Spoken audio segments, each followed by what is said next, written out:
Hi friends, ఈ వీడియోలో మనం 2024లో వచ్చిన ఆమ్ని లూప్ అనే science fiction drama movie explanation ని చూడబోతున్నాం. ఇది ఒక సైన్స్ ఫిక్షన్ మూవీ అనే కంటే సైకలాజికల్ థాట్ ప్రొవోకింగ్ మూవీ అని చెప్పొచ్చు. ఒకవేళ మీరు చనిపోతున్నారు అని మీకు ముందే తెలిస్తే చావుకి దగ్గరవుతున్న ఆ కొన్ని చివరి రోజుల్ని మళ్ళీ తిరిగి బ్రతికే అవకాశం మీకు దొరికితే మీరేం చేస్తారు?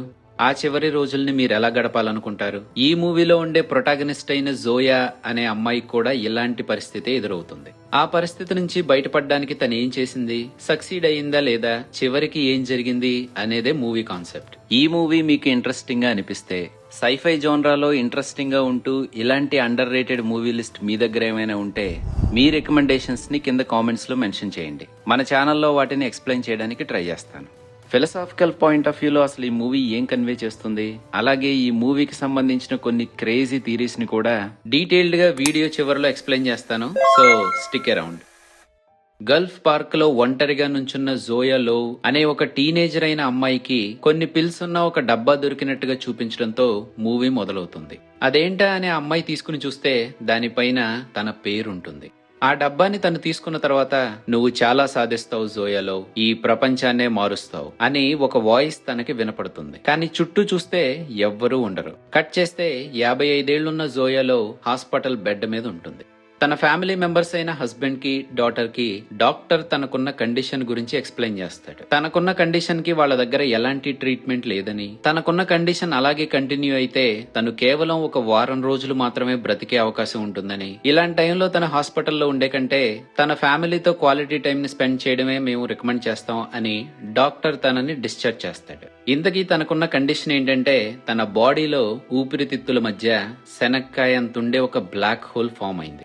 ఎస్, మీరు విన్నది నిజమే. హ్యూమన్ బాడీలో ఒక బ్లాక్ హోల్ ఫామ్ అయింది. తనకున్న కండిషన్ గురించి డాక్టర్స్ ఏమీ చేయలేమని చెప్పారు కాబట్టి, తనని తీసుకువెళ్లిపోమని చెప్పారు కాబట్టి, తన కూతురైన జైన్ జోయాని నిద్రలేపి మనం ఇంటికి వెళ్లిపోవచ్చని చెప్తుంది. దాంతో వాళ్ళు ఇంటికి బయలుదేరతారు. కారులో జైన్ జోయాకి వచ్చిన కండిషన్ అనేది రేడియేషన్ కి ఎక్కువ కాలం ఎక్స్పోజ్ అయ్యే వాళ్ళలో, అంటే ఆస్ట్రోనాట్స్ లాంటి వాళ్ళలో వచ్చే అవకాశం ఉంటుందని, దాని వలన వచ్చే సిమ్టమ్స్ గురించి ఆ డయాగ్నోసిస్ లో ఉన్న రిపోర్ట్ లో చదువుతూ జోయా ఏమన్నా సిమ్టమ్స్ ని ఎక్స్పీరియన్స్ అవుతుందా అని తన మదర్ ని అడుగుతూ ఉంటుంది.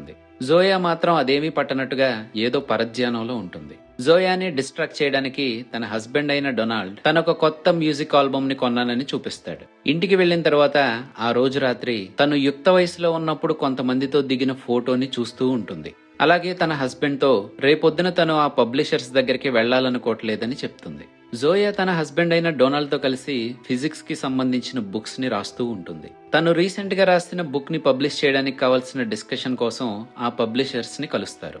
ఆ తర్వాత లాయర్ ని కలిసి తన తర్వాత తన ఆస్తిపాస్తులు ఎవరికి వెళ్లాలి అనే వీలునామా మీద సైన్ చేస్తుంది. ఇంకా ఆ వ్యవహారం అంతా అయిపోయిన తర్వాత లాయర్, ఈ టైంలో నువ్వు ఎక్కువగా ఆలోచించుకు, లైట్ తీసుకుని నీ ఫ్యామిలీతో క్వాలిటీ టైం ని స్పెండ్ చేయి అని చెప్తాడు.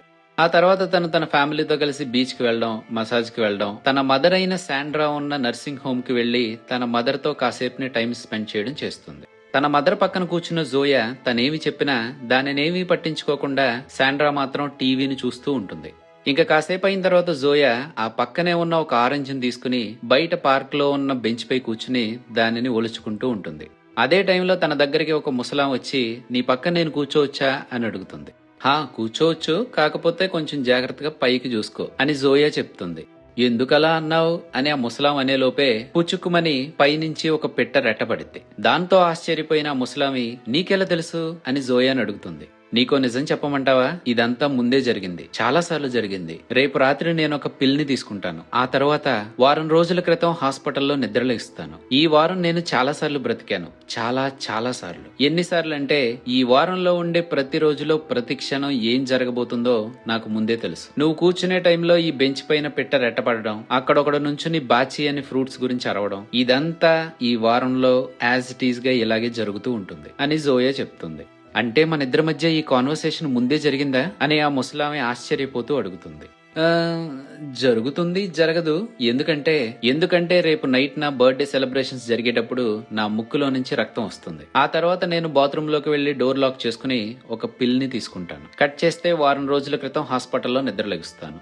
ఆ తర్వాత ఈ వారం రోజులు యాజ్ ఇట్ ఈస్ గా గడిపి మళ్ళీ ఇక్కడికి వచ్చి కూర్చుంటాను. ఇప్పుడు నువ్వు అడిగావు కాబట్టి నేను నిజం చెప్తున్నాను, లేదంటే యూజువల్ గా నువ్వు ఎంత తొందరగా ముసల్దాని అయిపోయావా అని చెప్తా ఉంటావు అని తను అంటుంది. జోయా చెప్పినట్టుగానే తన జీవితం ఈ వారంలో స్టక్ అయిపోయింది.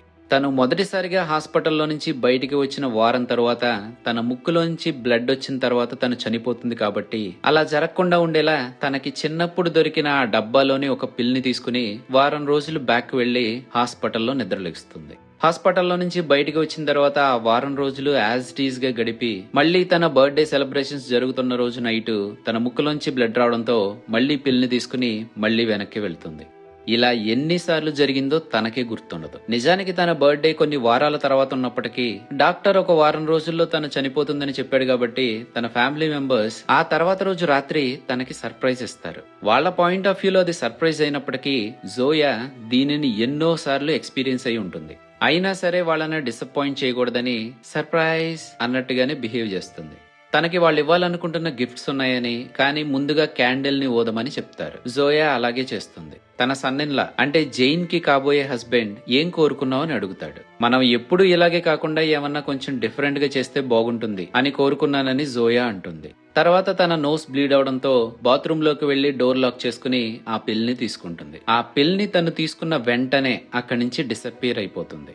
కట్ చేస్తే హాస్పిటల్లో నిద్ర లేచిన తర్వాత మళ్లీ ఆ వారం రోజులు యాజ్ ఇట్ ఈస్ గా గడిపి అంటే బుక్ పబ్లిషర్స్ దగ్గరికి వెళ్లి, తర్వాత లాయర్ దగ్గరికి వెళ్లి, తన ఫ్యామిలీతో బీచ్ లో టైం ని స్పెండ్ చేసి, మసాజ్ కి వెళ్లి, ఫైనల్ గా తన మదర్ తో టైం ని స్పెండ్ చేయడానికి తన మదర్ ఉండే నర్సింగ్ హోమ్ కి వచ్చి తన పక్కన కూర్చుని టీవీ చూస్తూ ఉంటుంది. ఆ టీవీలో ఆ భూమి మీద మిగిలి ఉన్న చిట్ట చివరి సింగిల్ హార్న్ రైనో, ఒక్క కొమ్ము ఉన్న రైనోసరస్ ని అక్కడ డిస్ప్లేకి పెట్టారని, ఆ వారం తర్వాత దానిని వేరే చోటకి మార్చబోతున్నారని చెప్తారు. అది చూస్తున్న జోయా తన మదర్ తో, నీకో విషయం చెప్పనా, ఈ వారం తర్వాత అది చనిపోతుంది అని తన మదర్ తో చెప్తుంది. కానీ ఎప్పట్లాగానే తన మదర్ మాత్రం తనతో ఏవీ మాట్లాడదు.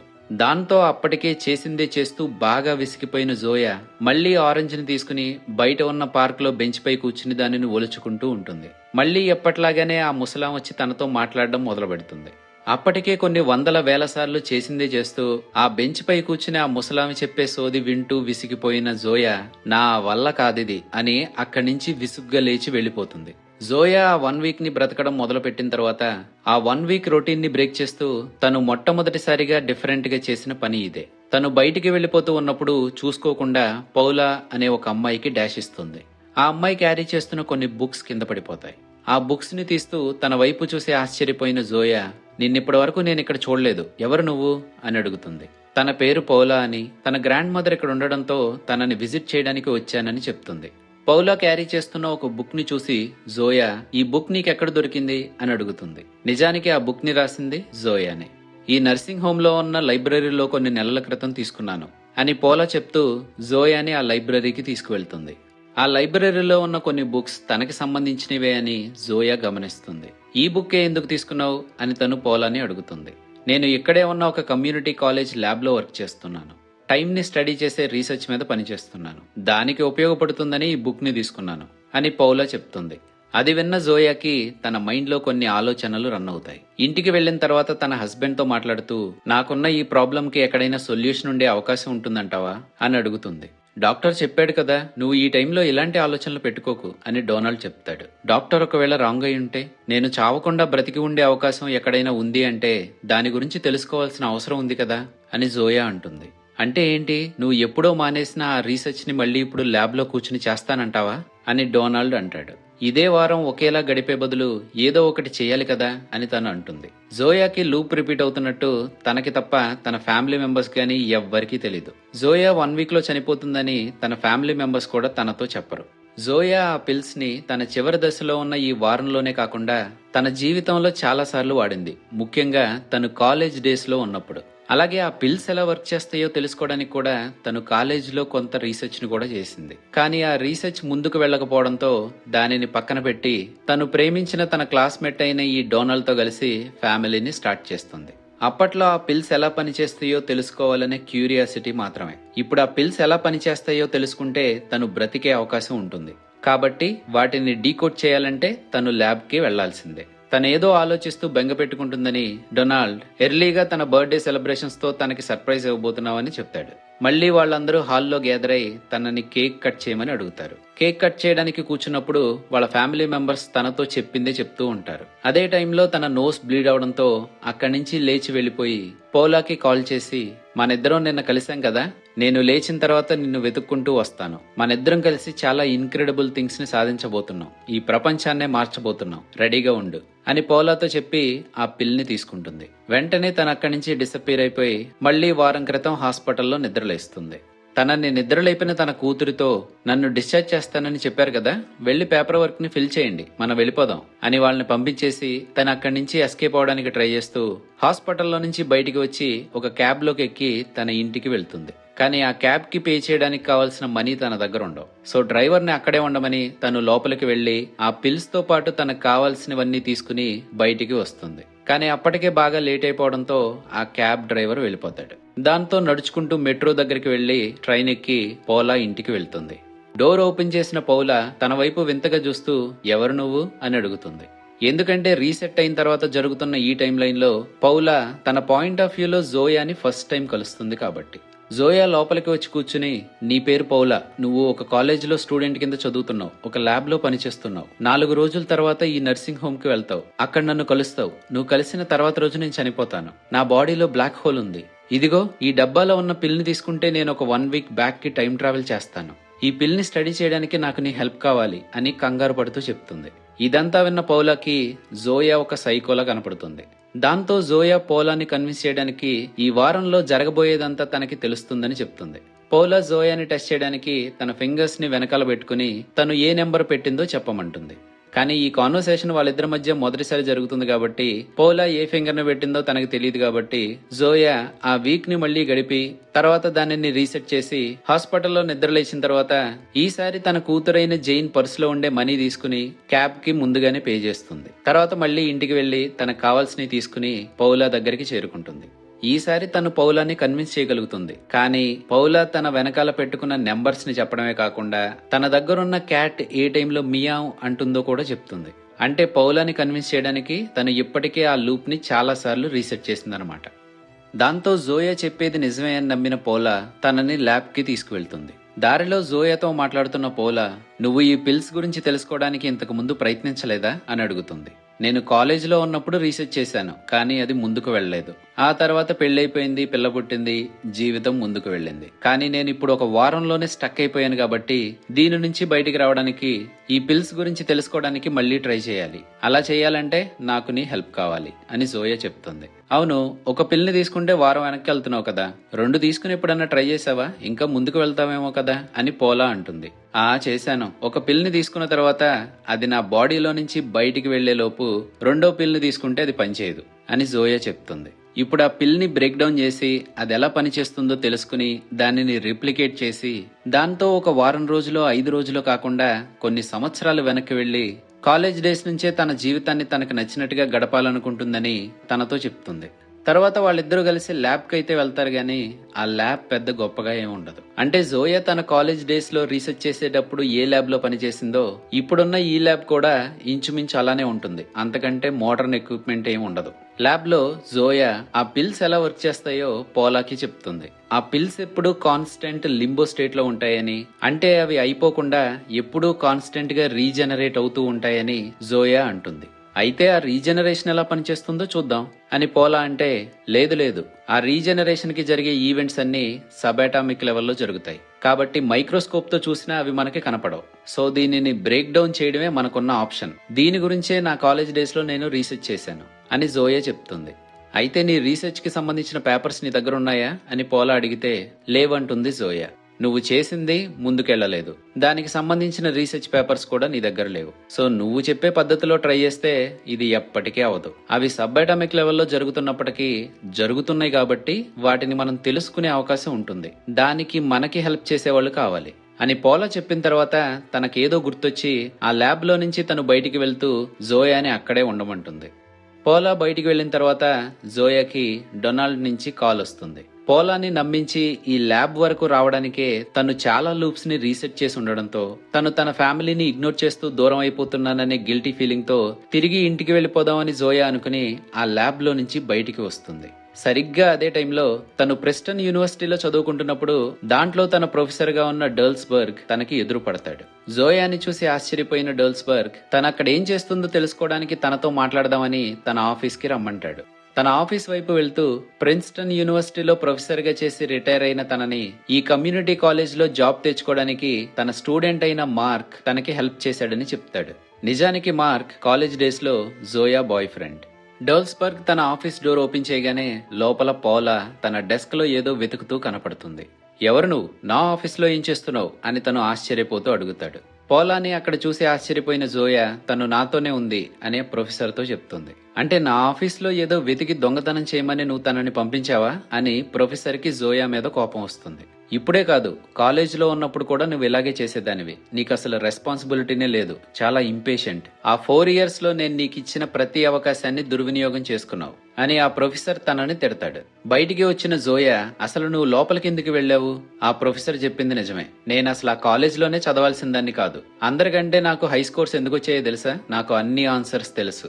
ఎప్పుడైనా ఏదైనా సరిగ్గా రాకపోతే ఆ పిల్ ని తీసుకుని బ్యాక్ కి వెళ్లి చీట్ చేసేదాన్ని. అందుకే నేను ఇక్కడి వరకు రాగలిగాను. కానీ ఇంక ఇది వర్క్ అవ్వదు, నేను ఇంటికి వెళ్ళిపోతాను అని జోయా అంటుంది. కనీసం నేను లోపలికి ఎందుకు వెళ్ళానని కూడా అడగవా అని పోలా తన బ్యాగ్ లో నుంచి ఒక బాక్స్ ని తీస్తుంది. ఏంటిది అని ఆ బాక్స్ ని జోయా తీసుకుంటే ఆ బాక్స్ లో తనకి ఏమీ కనపడదు. దానికి పోలా సరిగ్గా చూడు, దాంట్లో నానోస్కోపిక్ మ్యాన్ ఉన్నాడు అని అంటుంది. ఇప్పుడు కొంచెం వెనక్కి వెళ్దాం. ఈ ప్రపంచంలో మనిషిని ష్రింక్ చేసే టెక్నాలజీకి సంబంధించి ఒక ఎక్స్పెరిమెంట్ జరుగుతుంది. అంటే ఎంసీయూలో యాంట్ మ్యాన్ తన సూట్ తో ఎలా ష్రింక్ అవుతాడో ఇక్కడ కూడా మనిషిని ష్రింక్ చేసే టెక్నాలజీని కనిపెట్టడానికి ఈ కాలేజ్ లోనే ఎక్స్పెరిమెంట్ చేస్తారు. ఆ ఎక్స్పెరిమెంట్ లో భాగంగా ప్రొఫెసర్ హ్యాండల్ అనే వ్యక్తి ఈ బాక్స్ ని క్రియేట్ చేస్తాడు. మనిషిని ష్రింక్ చేయడానికి ఎక్స్పెరిమెంట్ అయితే చేస్తారు గానీ ష్రింక్ అయిన వాడిని మళ్లీ తిరిగి హ్యూమన్ ఫామ్ లోకి ఎలా తీసుకురావాలో వాళ్ళకి తెలియదు. దాంతో ఆ ఎక్స్పెరిమెంట్ కి వాలంటీర్ అయిన అతను ఫర్ ఎవర్ ష్రింక్ అవుతూనే ఉంటాడు. అతను ఇప్పటికే ఎంత స్మాల్ అయిపోయాడంటే కంటికి కనపడమే కాకుండా మైక్రోస్కోప్ కూడా చిక్కడు. అందుకే తనకి నానోస్కోపిక్ మ్యాన్ అనే పేరొస్తుంది. అతను ఆ బాక్స్ లోనే ఉంటాడు. నిజానికి పౌలా ఆ ప్రొఫెసర్ దగ్గర ఇంటర్న్ గా జాయిన్ అవ్వాలనుకుంటుంది. ప్రొఫెసర్ హ్యాండిల్ కూడా తనని యాక్సెప్ట్ చేస్తాడు. కానీ సరిగ్గా ఇంటర్న్షిప్ మొదలయ్యేటప్పుడు తను సెబాటికల్ లీవ్ మీద వెళ్లిపోతాడు. ఇప్పుడు ఏం చేయాలరా బాబు అని తను అనుకుంటున్నప్పుడే జోయా తన ఇంటి ముందు ప్రత్యక్షం అవుతుంది. దాంతో పౌలా జోయాకి హెల్ప్ చేయడానికి ఒప్పుకుంటుంది. కానీ పౌలా జోయాకి హెల్ప్ చేయాలనుకోవడానికి ఇంకో రీజన్ కూడా ఉంటుంది. అదేంటో తర్వాత రివీల్ అవుతుంది. ఇప్పుడు ప్రొఫెసర్ డర్ల్స్బర్గ్ దగ్గర నుంచి కొట్టేసిన ఆ బాక్స్ ని యూజ్ చేసి ఆ పిల్ ని బ్రేక్ డౌన్ చేసి దాంట్లో సబాటమిక్ లెవెల్లో జరుగుతున్న ఆ ఈవెంట్ సీక్వెన్స్ ని డీకోడ్ చేద్దాం అనుకుంటారు. ఆ బాక్స్ లో ఉన్న నానోస్కోపిక్ మ్యాన్ తో కమ్యూనికేట్ అవడానికి వీళ్ళ దగ్గర ఒక డివైస్ ఉంటుంది. ఆ డివైస్ ని ఆ బాక్స్ కి కనెక్ట్ చేస్తారు. వీళ్ళు నానోస్కోపిక్ మ్యాన్ తో కమ్యూనికేట్ అవడానికి ఆ డివైస్ ద్వారా సిగ్నల్స్ ని ట్రాన్స్మిట్ చేయొచ్చు. అలాగే తను వీళ్లతో కమ్యూనికేట్ అవడానికి ఆ బాక్స్ బయట ఒక డిస్ప్లే ఉంటుంది. నానోస్కోపిక్ మ్యాన్ సూట్ కి పార్టికల్ డిటెక్టర్ ఉందని, ఈ పిల్ ని ఆ బాక్స్ లో వేస్తే తను తన సూట్ కి ఉన్న టెక్నాలజీతో ఆ పిల్ యొక్క సెల్ స్ట్రక్చర్ ని తను డీకోడ్ చేసి ఆ సీక్వెన్స్ ని మనకి ట్రాన్స్మిట్ చేసే అవకాశం ఉంటుందని పౌలా అంటుంది. దాంతో జోయా ఒక పిల్ ని ఆ బాక్స్ లో పడేస్తుంది. ఎంత టైం పట్టొచ్చు అని జోయా అడుగుతుంది. ఓ అది చెప్పలేం. తను ఎంతలా ష్రింక్ అయిపోయాడంటే తను ఇప్పుడు యూనివర్స్ ఎడ్జ్ లో ఆపోజిట్ లో ఉన్నట్టు. మనకి బయట 1 సెకండ్ గడిస్తే తనకి దాదాపు 100 సంవత్సరాలు గడిచినా ఆశ్చర్యపోవసరం లేదు అని పౌలా చెప్తుంది. అది విన్న జోయా తను అసలు ఎప్పటికైనా చనిపోయే అవకాశం ఉంటుందంటావా అని అడుగుతుంది. అది తెలీదు, కానీ నేనేమనుకుంటున్నానంటే తను చిన్నగా ష్రింక్ అయ్యి ఒక సమయానికి వచ్చేసరికి ఇంకా చిన్నగా అయ్యే అవకాశం లేక ఎగ్జిస్టెన్స్ లో నుంచి ఎరేజ్ అయిపోతాడని అని పౌలా చెప్తుంది. వీళ్ళు మాట్లాడుకుంటున్న ఇదే టైంలో ఆ బాక్స్ లో ఉన్న పిల్ అటూ ఇటూ కదులుతుంది. వెంటనే ఆ బాక్స్ బయటున్న డిస్ప్లేలో ఒక సీక్వెన్స్ ఆఫ్ కోడ్ జనరేట్ అవడం మొదలవుతుంది. దానిని ల్యాప్టాప్ కి కనెక్ట్ చేసి పౌలా ఆ సీక్వెన్స్ ని రికార్డ్ చేయడం మొదలు పెడుతుంది. ఆ సీక్వెన్స్ ని చూస్తున్న పౌలాకి అర్థమయ్యే విషయం ఏంటంటే అంతకు ముందు జోయా తనతో చెప్పినట్టుగానే ఆ పిల్ సెల్యులర్ లెవెల్లో తన స్ట్రక్చర్ ని ఎప్పుడూ మార్చుకుంటూ ఉంటుందని. ఆ తర్వాత జోయాతో మాట్లాడుతున్న పౌలా అసలు ఈ పిల్స్ నీకెలా వచ్చాయి అని అడుగుతుంది. దానికి జోయా మా ఇంటి వెనకాల ఉన్న గల్ఫ్ కోర్స్ లో నేను తిరుగుతూ ఉన్నప్పుడు అక్కడ ఈ బాటిల్ పడి ఉంది. దానిపైన నా పేరు రాసుండడంతో దాన్ని తీసుకున్నాను. ముందెవరైనా ప్రాంక్ చేస్తున్నారేమో అనుకున్నప్పటికీ చుట్టూ చూస్తే ఎవ్వరూ లేరు. సరిగ్గా అదే టైంలో నేను ఈ ప్రపంచాన్ని మార్చబోతున్నానని ఏదో వాయిస్ వినపడింది అని జోయా చెప్తుంది. ఆ తర్వాత వాళ్ళిద్దరూ ల్యాబ్కి వెళ్లి ఆ పిల్ సెల్ స్ట్రక్చర్ ని అర్థం చేసుకునేలా దానిని డీకోడ్ చేసి రిప్లికేట్ చేసే ఫార్ములా మీద వర్క్ చేయడం మొదలు పెడతారు. కానీ వీళ్ళు ఎంతలా ట్రై చేసినా మళ్లీ మొదలు పెట్టిన చోటికే వచ్చి ఆగిపోతూ ఉంటారు. అలా ఎన్నిసార్లు ప్రయత్నించినా 30 ఏళ్ల క్రితం తను దానిని డీకోడ్ చేయడానికి ట్రై చేసినప్పుడు ఏం జరిగిందో మళ్లీ అదే జరుగుతున్నట్టుగా జోయాకి అనిపిస్తూ ఉంటుంది. అలాగే ఈ ప్రయత్నంలో తను చాలా సార్లు లూప్స్ ని రీసెట్ చేస్తూనే ఉంటుంది. అలా కొన్ని రీసెట్స్ జరిగిన తర్వాత పోలాతో మాట్లాడుతున్న జోయా తను గ్రాడ్యుయేట్ అయిన తర్వాత తన గ్రూప్ లో వాళ్ళు స్విట్జర్లాండ్ లో సర్న్ కి వెళ్దాం అనుకుంటే తనకి కూడా ఇన్విటేషన్ వచ్చినప్పటికీ తను వెళ్లలేదని చెప్తుంది.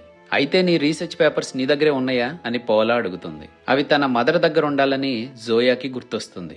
కానీ అప్పుడే తన నోస్ బ్లీడ్ అవడంతో తను పిల్ ని తీసుకోబోతుంది. నువ్వు నిద్రలేచిన తర్వాత నన్ను వెతుక్కుంటూ వస్తావు కదా అని పౌలా అడుగుతుంది. ఖచ్చితంగా వస్తాను అని జోయా ఆ పిల్ ని తీసుకుంటుంది. దాంతో ఆ లూప్ రీసెట్ అవుతుంది. కట్ చేస్తే వాళ్ళిద్దరూ కలిసి తన మదర్ ఉన్న ఆ నర్సింగ్ హోమ్ కి వెళ్లి తన రీసెర్చ్ పేపర్స్ కోసం వెతుకుతూ ఉంటారు. అక్కడ తన రీసెర్చ్ పేపర్స్ కి సంబంధించినవేవి దొరకవు, కానీ తన ఎక్స్ బాయ్ ఫ్రెండ్ అయిన మార్క్ హ్యారిసన్ కి సంబంధించిన ఒక న్యూస్ ఆర్టికల్ మాత్రం కనపడుతుంది. తన మదర్ తన రీసెర్చ్ పేపర్స్ అన్నిటినీ పారేసి మార్క్ కి సంబంధించింది మాత్రం జాగ్రత్తగా పెట్టుకుందని జోయాకి ఆశ్చర్యంతో పాటు కోపం కూడా వస్తుంది. అదే టైంలో అక్కడ ఉన్న ఒక అమ్మాయి తన హస్బెండ్ తన కోసం వెతుకుతూ చాలా కంగారుగా కనపడ్డాడని చెప్తుంది. తన హస్బెండ్ పేరు వినగానే జోయా అతన్ని వెతుక్కుంటూ వెళ్తుంది. కానీ అప్పటికే డొనాల్డ్ అక్కడి నుంచి వెళ్ళిపోతాడు. తన ఫ్యామిలీతో గడుపుతున్న ఆ వీక్ లో నుంచి బయటికి వస్తూ ఇప్పుడు పోలాతో ఆ వీక్ ని స్పెండ్ చేస్తూ మొదలుపెట్టిన తర్వాత జోయా తన ఫ్యామిలీతో డిస్కనెక్ట్ అయిపోతుంది.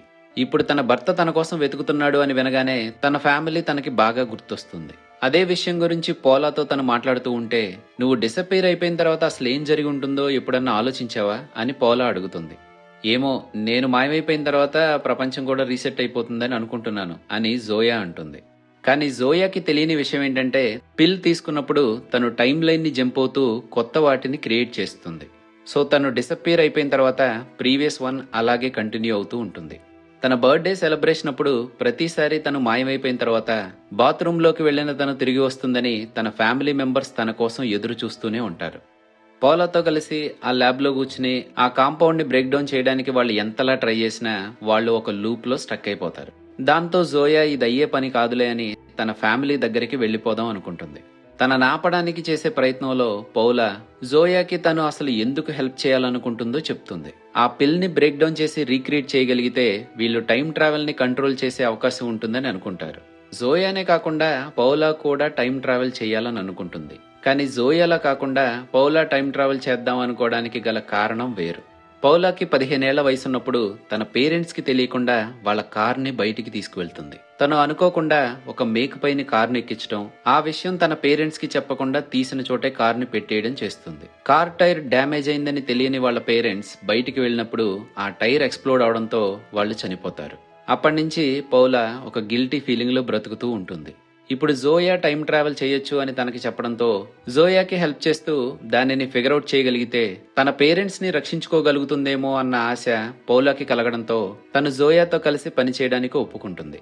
ఇప్పుడు జోయా వెళ్ళిపోతానని అనడంతో తనకి తెలియకుండా తన దగ్గర నుంచి తీసుకున్న ఆ డబ్బాని పౌలా తిరిగి ఇచ్చేస్తుంది. దాంతో జోయా సరే మనిద్దరం కలిసి దీని మీద వర్క్ చేద్దాం, ఖచ్చితంగా దీనిని ఎలాగైనా సాధిద్దాం, నీ పేరెంట్స్ ని రక్షిద్దాం అని చెప్తుంది. ఆ తర్వాత రోజు మళ్లీ డేని రీసెట్ చేయాల్సి రావడంతో జోయా డిసప్పేర్ అయ్యే ముందు నువ్వు వచ్చి నన్ను మళ్లీ కనుక్కుంటావు కదా అని పౌలా అడిగితే ఖచ్చితంగా వస్తాను అని జోయా చెప్తూ ఆ పిల్ ని తీసుకుంటుంది. ఈసారి లేచిన తర్వాత తను పౌలా దగ్గరికి వెళ్లకుండా మార్క్ హెల్ప్ తీసుకోవాలని, మార్క్ ఎక్కడ ఉంటాడో తన ప్రొఫెసర్ అయిన డర్ల్స్బర్గ్ కి తెలుసు కాబట్టి ప్రొఫెసర్ దగ్గరికి వెళ్లి తన కాంటాక్ట్ ఇన్ఫర్మేషన్ తీసుకుంటుంది. మార్క్ ని కలవడానికి వెళ్లేటప్పుడే తనకి ఇంతకు ముందు జరిగిన ఒక సంఘటన గుర్తొస్తుంది. వీళ్ళ క్లాస్మేట్స్ రీయూనియన్ డే రోజు మార్క్ తో తను చివరిసారిగా మాట్లాడిన సంఘటన తనకి గుర్తొస్తుంది. ఆ తర్వాత ప్రొఫెసర్ ఇచ్చిన అడ్రస్ ని వెతుక్కుంటూ తను మార్క్ ఇంటికి వెళ్తే అక్కడ మార్క్ హ్యారిసన్ కొడుకు తనకి వెల్కమ్ చెప్తాడు. తను మార్క్ తో కలిసి చదువుకుందని, మార్క్ ఏం చేస్తున్నాడని అడుగుతుంది. మార్క్ కొడుకైన యాడమ్ తను తన ఫాదర్ ని చివరిసారిగా 4 నెలల క్రితం చూశాడని, అప్పటికే తను వర్క్ మీద ఎక్కువగా ఫోకస్ చేస్తూ సరిగ్గా తినక చాలా వీక్ గా అయిపోయాడని చెప్తాడు.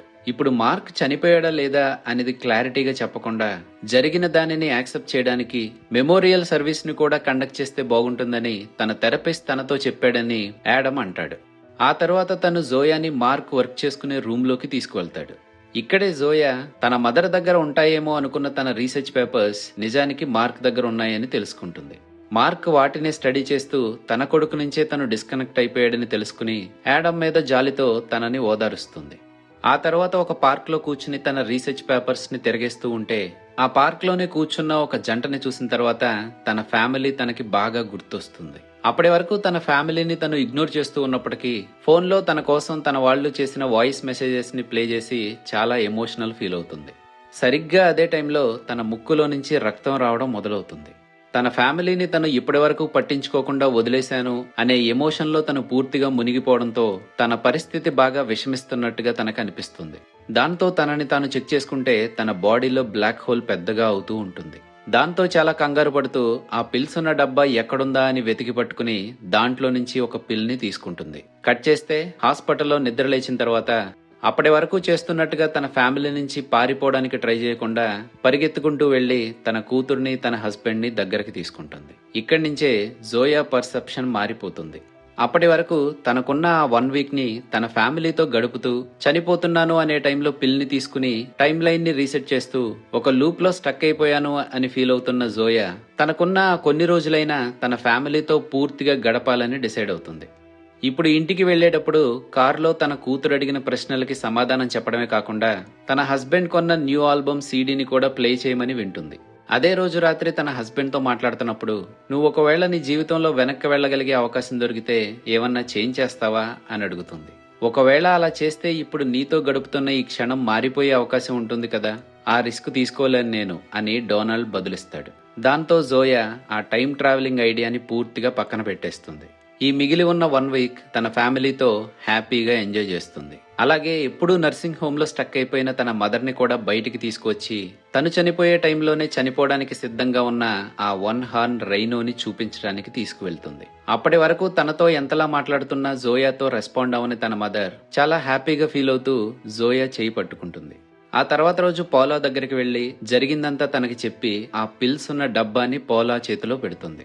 అలాగే అప్పటి వరకు వాళ్ళిద్దరూ కలిసి చేసిన రీసెర్చ్ కి సంబంధించిన పేపర్స్ ని కూడా తన చేతిలో పెడుతుంది. తన పేరెంట్స్ ని కాపాడుకునే అవకాశం తన చేతిలో ఉంది, దానిని వినియోగించుకోమని చెప్తూ ఈ పిల్స్ ని నీకివ్వడానికే బహుశా నాకు దొరుకుంటాయి అని తను అంటుంది. అలాగే తనకిచ్చిన బుక్స్ లో వెళ్లి హ్యారిసన్ కొడుకైన మార్క్ ని కలవమని చెప్పి ఒక నోట్ ని రాసి ఆ అడ్రస్ ని కూడా దాంట్లో పెడుతుంది. ఇంకా చివరి రోజు రాత్రి తన ఫ్యామిలీతో కలిసి తన బర్త్డే సెలబ్రేషన్స్ ని ఎంజాయ్ చేస్తుంది. తను కేక్ కట్ చేసిన తర్వాత ఒక సర్ప్రైజ్ గిఫ్ట్ ఉందని తన కూతురు తనకు ఒక కార్డ్ ని ఇస్తుంది. అది ఓపెన్ చేసిన జోయాకి అర్థమయ్యే విషయం తన కూతురు ప్రెగ్నెంట్ అయిందని. ఇప్పటి వరకు తనని తాను కాపాడుకోవడానికి చేస్తున్న ప్రయత్నంలో ఆ గిఫ్ట్ ఏంటో తెలుసుకోకుండా ఎప్పుడూ లూప్ ని రీసెట్ చేస్తూ తను ఆ కార్డ్ ని ఇంతవరకు ఓపెన్ చేయలేదు. ఇప్పుడు అది చూసిన తర్వాత చాలా ఎమోషనల్ గా హ్యాపీగా ఫీల్ అవుతుంది. ఇంకా తను చివరిసారిగా తన ఫ్యామిలీకి గుడ్ బై చెప్పిన తర్వాత తన నోస్ బ్లీడ్ అవడం, అలాగే అక్కడ ఉన్న టైం స్టాప్ అయిపోయిందా అన్నట్టు అందరూ కదలకుండా ఆగిపోతే జోయా మాత్రం సడన్ గా అక్కడి నుంచి ఒక బ్లాక్ హోల్ లోకి వెళ్లిపోయిందా అన్నట్టుగా డిసప్పియర్ అయిపోతుంది. కట్ చేస్తే తన ఫాదర్ తనతో చిన్నప్పుడు చెప్పిన మాటలు తనకి గుర్తొస్తాయి. తనకి ప్రపంచం మొత్తం కనపడుతుందని, పాస్ట్, ప్రెజెంట్, ఫ్యూచర్ అన్నీ ఒకేసారి చూడగలుగుతుందని, ఒక అమ్మాయిని తను చూసిందని, ఆ అమ్మాయికి సంబంధించిన భవిష్యత్తు, తను తన ఫ్యామిలీతో గడుపుతున్న అద్భుతమైన క్షణాలు కూడా తను చూడగలుగుతుందని, ఆ అమ్మాయిని తను తాకాలనుకున్నా తాకలేకపోయేసరికి తన చెవిలో ఒక విషయాన్ని చెప్పిందని తన ఫాదర్ చిన్నపిల్లగా ఉన్న జోయాకి చెప్తున్న సీన్ కనపడుతుంది. ఇదే టైంలో బ్లాక్ హోల్లోకి సక్ చేయబడి డిసప్పేర్ అయిపోయిన జోయా తను చిన్నప్పుడు ఆ బాటిల్ ని తీసుకునే సంఘటనని విట్నెస్ చేస్తూ ఆ బాటిల్ వైపు చూస్తున్న తన యంగర్ సెల్ఫ్ చెవిలో, నువ్వు చాలా ఇన్క్రెడిబుల్ థింగ్స్ చేయబోతున్నావు జోయాలో, ఈ ప్రపంచాన్నే మార్చబోతున్నావు అని తనకి చిన్నప్పుడు వినపడిన మాటలనే తన యంగర్ సెల్ఫ్ తో చెప్తుంది. అంటే తను ఏదైతే పాత్లో నడిచిందో తన యంగర్ సెల్ఫ్ ని కూడా అదే పాత్లో నడిచేలా చేస్తుంది. ఓకే, ఇక్కడతో మూవీ అయితే అయిపోతుంది, కానీ మనకి చాలా ప్రశ్నలు మిగిలిపోతాయి. అసలు ఈ పిల్స్ ని క్రియేట్ చేసింది ఎవరు? అవి ఎక్కడి నుంచి వచ్చాయి? అసలు జోయాకి అవి దొరికేలా చేసింది ఎవరు? అలాగే మార్క్ హ్యారిసన్ కి ఏం జరిగింది? అలాగే జోయా టైమ్ లైన్స్ ని స్విచ్ అవుతూ ఉన్నప్పుడు తన ఓల్డ్ టైమ్ లైన్ లో ఉన్న వాళ్ళకి ఏం జరిగింది? ఆ టైమ్ లైన్స్ కంటిన్యూ అవుతాయా లేదా కొంత టైం తర్వాత డిసప్పేర్ అయిపోతాయా? అసలు తన బాడీలో బ్లాక్ హోల్ ఎలా ఫామ్ అయింది? నిజానికి వీటిల్లో ఆ టైమ్ లైన్స్ కంటిన్యూ అవుతాయి అనేది తప్ప మిగతా వేటికి మూవీలో సమాధానం ఉండదు. వాటిని వ్యూవర్స్ ఇమాజినేషన్ కి వదిలేశారు. ఆ పిల్స్ ఆరిజిన్ ఏంటి, అవి ఎక్కడి నుంచి వచ్చాయో కూడా ఎవ్వరికీ తెలియదు. తను పిల్స్ ని ఎక్కువగా తీసుకుంటూ టైం ట్రావెల్ చేస్తూ ఉంటుంది కాబట్టి కొంతకాలం గడిచిన తర్వాత సైడ్ ఎఫెక్ట్ కింద తన బాడీలో బ్లాక్ హోల్ ఫామ్ అయిందని జోయా అనుకుంటుంది. అలాగే తను టైం లైన్ స్విచ్ అయినప్పుడు ప్రీవియస్ టైం లైన్స్ కంటిన్యూ అవుతూ ఉంటాయి అనే దానికి తప్ప మిగతా వేటికి ఈ మూవీలో సమాధానం ఉండదు. Now let's jump into theories about this movie. Theory number 1. Zoya pill ని తీసుకుని టైం ట్రావెల్ చేసినప్పుడు కొత్త టైం లైన్ క్రియేట్ అవుతుందని అనుకున్నాం కదా. కొన్ని సైకిల్స్ తర్వాత ఆ టైం లైన్స్ అనేవి ఒకదానితో ఒకటి కొలైడ్ అవ్వడం మొదలవుతాయి. ఫర్ ఎగ్జాంపుల్, జోయా తన బుక్స్ ని తన మదర్ ఉంటున్న రిటైర్మెంట్ హోమ్ లో ఉన్న లైబ్రరీకి డొనేట్ చేయాలని తన వీలునామాలో రాసి సంతకం పెడుతుంది. అది జరిగేది తను చనిపోవడానికి కొన్ని రోజుల ముందు. కానీ తను డిఫరెంట్ గా చేసిన లూప్ లో పౌలాని కలిసినప్పుడు పౌలా తనని అదే రిటైర్మెంట్ హౌస్ లో ఉండే లైబ్రరీకి తీసుకువెళ్ళినప్పుడు తనకి సంబంధించిన బుక్సే ఆ లైబ్రరీలో ఉన్నాయని తను చూస్తుంది. అలాగే పౌలా కూడా ఆ లైబ్రరీలో ఉన్న జోయాకి సంబంధించిన ఒక బుక్ ని కొన్ని నెలల క్రితమే తీసుకుని చదవడం మొదలు పెట్టానని చెప్తుంది. అంటే తను డొనేట్ చేయడానికి ముందే ఆ బుక్స్ లైబ్రరీలోకి ఎలా చేరాయి? ప్రీవియస్ టైం లైన్ లో తను డొనేట్ చేసిన ఆ బుక్స్ అనేవి తను డిఫరెంట్ గా చేసిన టైం లైన్ తో కొలైడ్ అవడంతో ఆ లైబ్రరీలోకి కొన్ని నెలల ముందే చేరుంటాయి. Theory number 2. Mark is the nanoscope man. మనిషిని ష్రింక్ చేసేలా వాళ్ళు ఎక్స్పెరిమెంట్ చేసి తను ష్రింక్ అయిపోతున్నప్పుడు తిరిగి హ్యూమన్ ఫామ్ లోకి తీసుకురాలేమని చెప్పి అలా వదిలేస్తారు. జోయా మార్క్ ని వెతుక్కుంటూ వెళ్ళినప్పుడు మార్క్ కొన్ని నెలల నుంచి కనపడట్లేదనే తన కొడుకు చెప్తాడు తప్ప చనిపోయాడని చెప్పడు. తనే ఆ ఎక్స్పెరిమెంట్ కి వాలంటీర్ అయి నానోస్కోపిక్ మ్యాన్ గా మారి జోయాకి హెల్ప్ చేశాడనేది ఈ థియరీ. అలాగే దీనిని సపోర్ట్ చేయడానికి మార్క్ జోయా రీసెర్చ్ పేపర్స్ ని బాగా స్టడీ చేసి టైం ని ఎలా స్లో డౌన్ చేశాడో కూడా ఫిగర్ అవుట్ చేశాడని, అందుకే పౌలా జోయాతో చెప్పినట్టుగా బయట ఒక సెకండ్ అయితే ఆ సబాటమిక్ వరల్డ్ లో కొన్ని సంవత్సరాలు గడిచిపోతాయి అని అన్నప్పటికీ తను ష్రింక్ అవుతున్నప్పటికీ తన టైం ని తను స్లో డౌన్ చేసుకోవడంతో బయట వరల్డ్ లో రన్ అవుతున్న టైం తో సింక్ అవ్వగలిగి వీళ్ళకి అర్థమయ్యే కాంటెక్స్ట్ లో తను రెస్పాండ్ అవ్వగలుగుతూ ఉంటాడు. Theory number 3. None of this really happened, it's just an illusion. Teenager గా ఉన్న జోయాకి తన ఫాదర్ చాలా స్టోరీస్ చెప్తూ ఉంటాడు. అలాంటి స్టోరీనే మూవీ చివరిలో జోయా తన ఫేట్ ని యాక్సెప్ట్ చేసి బ్లాక్ హోల్ లోకి వెళ్లిపోయిన తర్వాత పాస్ట్, ప్రెజెంట్, ఫ్యూచర్ అంటూ తన జీవితం మొత్తాన్ని తను చూడగలుగుతుంది అని, తన యంగర్ సెల్ఫ్ ఆ పిల్స్ ని తీసుకునే సీన్ ని కూడా తను విట్నెస్ చేయగలిగిందని దానిని ఒక కథగా తన ఫాదర్ తనతో చెప్తూ ఉంటాడు. సో ఇదంతా కూడా ఒక ఎలాబొరేటెడ్ స్టోరీ అన్నమాట. Theory number 4. Paula is the creator of these pills. Zoya తన ఫేట్ ని యాక్సెప్ట్ చేసే ముందు ఆ పిల్స్ ని పౌలాకి ఇస్తుంది కదా. తను వాటిని డీకోడ్ చేసి కేవలం 1 వీక్ మాత్రమే వెనక్కి వెళ్లకుండా ఇంకా పాస్ట్ లోకి వెళ్లగలిగేలా వాటిని రీక్రియేట్ చేయగలుగుతుంది. తన పేరెంట్స్ ని తను కాపాడుకోవడానికి ఉపయోగపడే ఆ పిల్స్ తన చేతికి రావాలంటే అవి మొదట జోయాకి దొరకాలి కాబట్టి తనే వాటిని జోయాకి చేరేలా చేస్తుందని. ఇవి ఈ మూవీ చుట్టూ ఉన్న ఇంటర్నెట్ థియరీస్. ఫైనల్ గా ఫిలాసఫీ ఆఫ్ ద మూవీ. ఈ మూవీ సైన్స్ ఫిక్షన్ ఎలిమెంట్స్ కంటే ఎమోషనల్ ఎక్స్పీరియన్స్ చుట్టూనే ఎక్కువ తిరుగుతూ ఉంటుంది. జోయా ఆ పిల్స్ ని తీసుకుని టైం లైన్ స్విచ్ అవుతూ టైం ని నాన్ లీనియర్ గా ఎక్స్పీరియన్స్ చేయడం అనేది తనకున్న రిగ్రెట్స్, తన లైఫ్ లో బ్యాడ్ డెసిషన్స్ కి బదులు ఏది కాకుండా ఏది చేస్తే బాగుంటుంది అనే రిగ్రెట్ అండ్ మెమరీ లూప్స్ ని రిప్రజెంట్ చేస్తుంది. తనలో ఫామ్ అయిన బ్లాక్ హోల్ అనేది తన చుట్టూ ఉన్న అవకాశాలని, బంధాలని పట్టించుకోకుండా ఏదో లేదు అనే వెలితిని రిప్రజెంట్ చేస్తే, తను క్రియేట్ చేసే లూప్ అనేది ఏది చేస్తే బాగుంటుందా అనే ఆలోచనని రిప్రజెంట్ చేస్తుంది. అలాగే ఆ పిల్స్ అనేవి తనకున్న జీవితాన్ని ఆనందంగా గడిపే బదులు ఏదో చేయాలి, మళ్లీ జీవితాన్ని ఫ్రెష్ గా స్టార్ట్ చేయాలి అనే ఒక సాధ్యం కాని ఆశని క్రియేట్ చేసే ఆలోచనని రిప్రజెంట్ చేస్తుంది. కానీ ఇవేమీ నేను చేయాల్సిన అవసరం లేదు అని జోయా ఎప్పుడైతే దానిని యాక్సెప్ట్ చేస్తుందో అప్పుడే తన జీవితం చాలా ప్రశాంతంగా ఉంటుంది. తన ఫ్యామిలీతో క్వాలిటీ ఆఫ్ టైం ని స్పెండ్ చేస్తూ మెమరీస్ ని క్రియేట్ చేసుకుంటూ చివరిసారిగా వాళ్ళకి మనస్ఫూర్తిగా గుడ్ బై చెప్పగలుగుతుంది. సో ఎప్పుడైతే ఒక వ్యక్తి లేని దాని గురించి ఆలోచిస్తూ టైం ని వేస్ట్ చేసుకోకుండా తన పరిస్థితుల్ని అర్థం చేసుకుని తన బంధాలకు విలువిస్తూ తనకున్న ఒకే ఒక్క జీవితాన్ని సుఖంగా గడపాలనుకుంటాడో అప్పుడే తన జీవితం అందంగా మారుతుంది. సో సైన్స్ ఫిక్షన్ ని ఒక మెటఫర్ గా వాడి మనిషిలో ఉండే స్వభావాన్ని రైటర్స్ ఈ మూవీలో విశ్లేషించారని నాకు అనిపించింది. మరి మీకేమనిపించిందో కింద కామెంట్స్ లో చెప్పండి. అలాగే ఈ మూవీని ఆల్రెడీ చూసిన వాళ్ళు ఎవరైనా ఉంటే ఈ మూవీకి సంబంధించి మీ దగ్గర ఏమైనా క్రేజీ థియరీ ఉంటే దాన్ని కూడా కింద కామెంట్స్ లో చెప్పండి, నేను రెస్పాండ్ అవుతాను. ఇక్కడ వరకు ఉన్నారంటే ఈ వీడియోపై నా ఎక్స్ప్లెనేషన్ నచ్చిందని ఆశిస్తున్నాను. సో వీడియో నచ్చితే లైక్ చేసి మన ఛానల్ ని సబ్స్క్రైబ్ చేసి రెగ్యులర్ గా మనం చూసేవి కాకుండా ఇలా అన్కన్వెన్షనల్ సైఫై బ్రేక్ డౌన్స్ ని మీ ముందుకు తీసుకొచ్చే అవకాశాన్ని నాకు కల్పించండి. Thank you for watching this video. Take care. Bye.